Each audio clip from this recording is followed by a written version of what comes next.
If you've ever run Facebook ads and wondered if your hard-earned dollars and cash are being well spent, then you're in the right place, because we're about to take a real deep dive into the world of Facebook ad performance analysis. And I promise you, this is a game changer. Now, I've included some timestamps in the description, so please feel free to skip around to any specific information that you require, or if you have any questions, drop them in the comments, because I will respond within just a couple of hours. We're going to uncover the secrets to deciphering those numbers, optimizing your ad campaigns, and getting a fantastic return on investment. Now, if you can't accurately assess your Facebook ads performance, you're always going to struggle to improve things. We're going to cover how to manually adjust your columns to ensure that you're considering the data that you require. We're going to talk about your attribution settings and what they are and how you can compare them.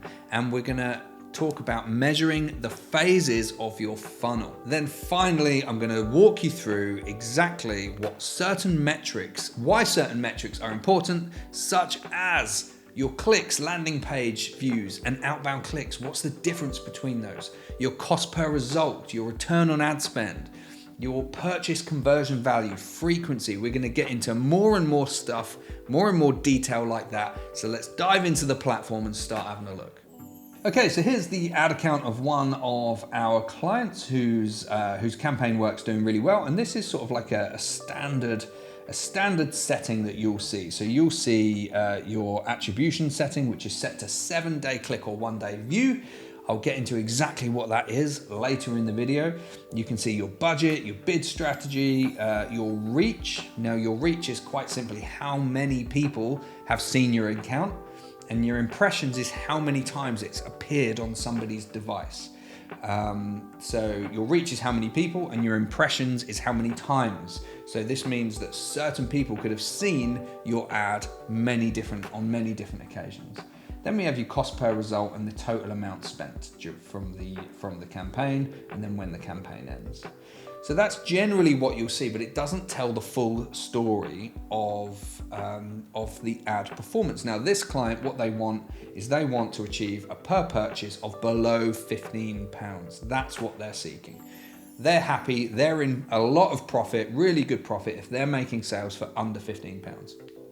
Now, the interesting thing is what we do with the budget, because there's only a certain amount of market demand. When you're working with any product or service, there's only a certain amount of real demand out there.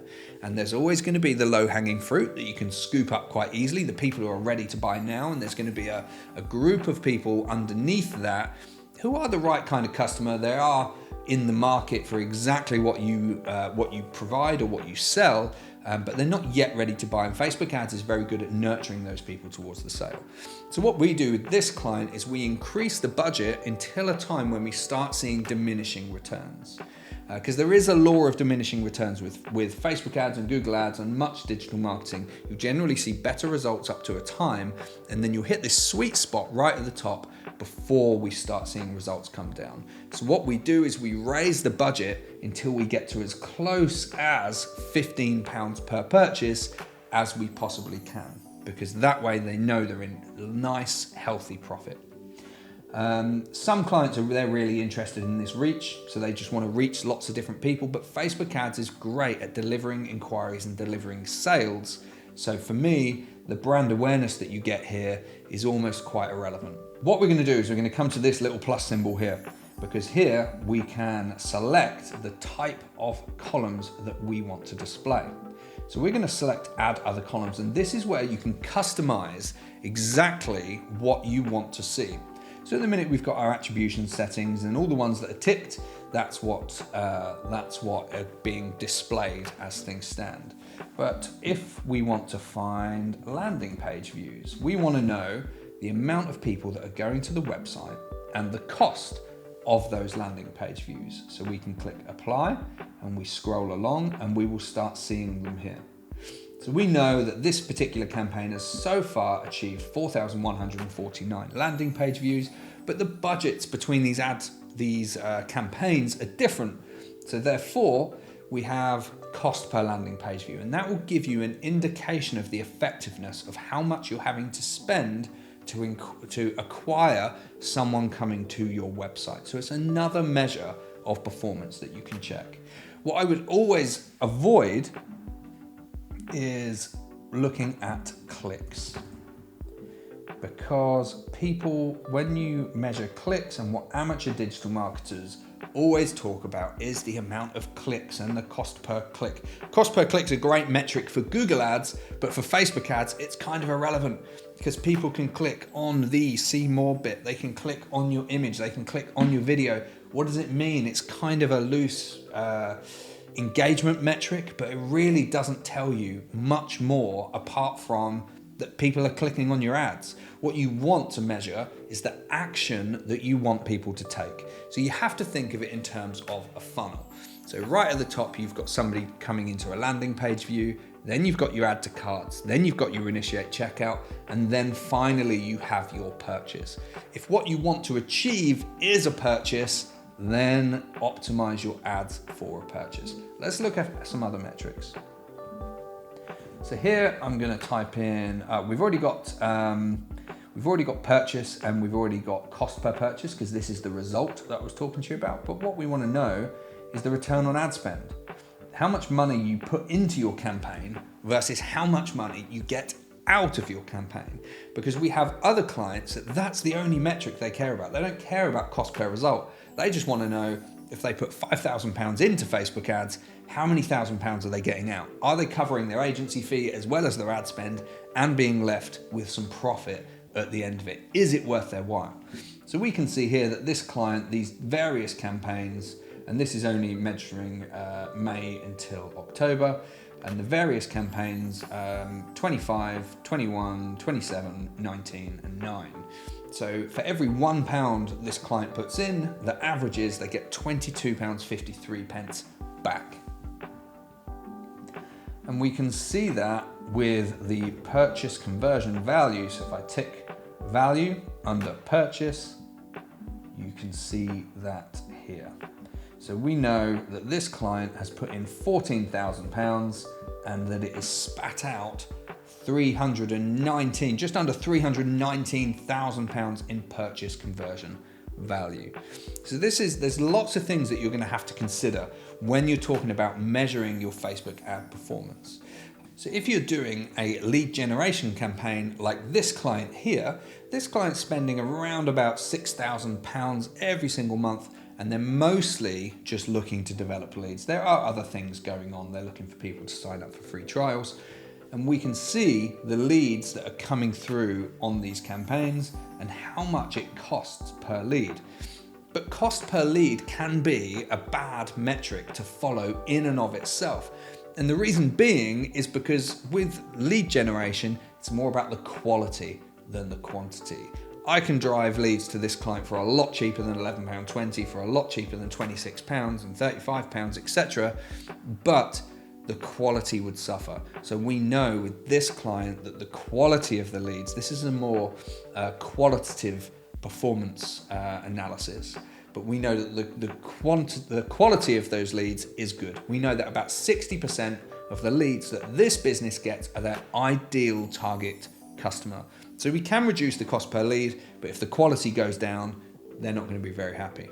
So one more thing that we're going to talk about is ad frequency. What a lot of people see, when I spoke about that law of diminishing returns, what a lot of people see sometimes is when they launch the ads, it improves performance for a while, and then they see a peak, and then they see performance start to come down again.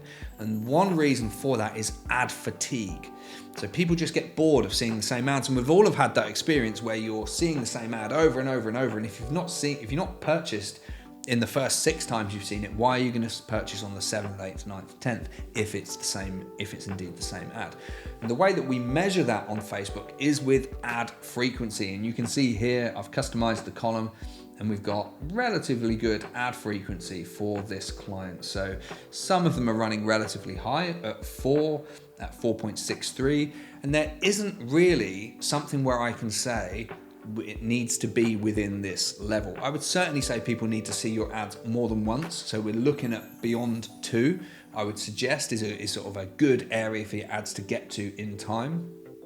But you're going to have to look at all of your performance metrics, because If your frequency rises to 10, 11, 12, it has with some of our campaigns before, but the results continue to come in and your cost per result isn't going up, then it's still working. You're still achieving what you want to achieve from the campaign. But if the frequency is rising really high and the cost per result starts coming down, then you might have an ad fatigue problem and you might need to redesign your ads, go again with different creatives, target different audiences, and try some new things. And finally, we're going to talk about the attribution settings. Now, the attribution settings is when it's assigning a sale to your ads, it's how somebody has actually seen those ads. And there's a couple of metrics, and let's talk through it. The way you find it is you click on custom here and you come down to compare attribution settings. So you've got 1 day view, how many people have seen your ad and then within 24 hours have gone on to buy from you. The reason Facebook has that is because not everybody's clicking on your ads and then going straight through to your website and purchasing in that nice and slick linear manner. Sometimes people see your ad and then they bounce onto their Explorer, their internet provider, and then they type in the URL and they come to you via a bit of a different route. Now Facebook can link you up down the line and it can see. So we've got 1 day view, 1 day engaged view. So this is when somebody actually is interacting with and clicking on your ad. 1 day click, so how many people who have clicked on your ad and then purchased, like I said, in that nice straight linear fashion. Then we have 7 day and 28 day click.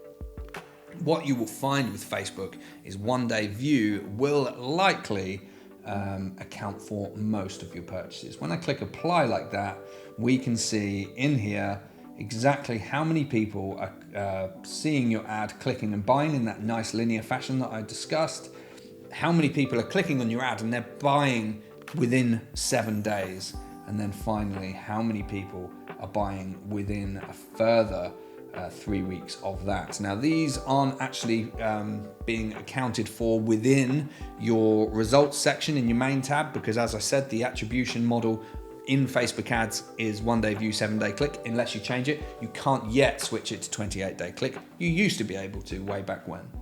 And then this is how many people are purchasing from just seeing your ad and then they're finding some other route to the website to make that purchase. So I hope that helps. There's a lot of information there about different ways you can interpret your Facebook ads performance data. You will have to take a real holistic view into performance management and performance analysis. But if you have any questions, drop them in the comments, because I will come on and I will answer within just a couple of short hours. So you're going to get a quick reply. So I hope that helps. Don't forget to like and subscribe, and I'll see you next time.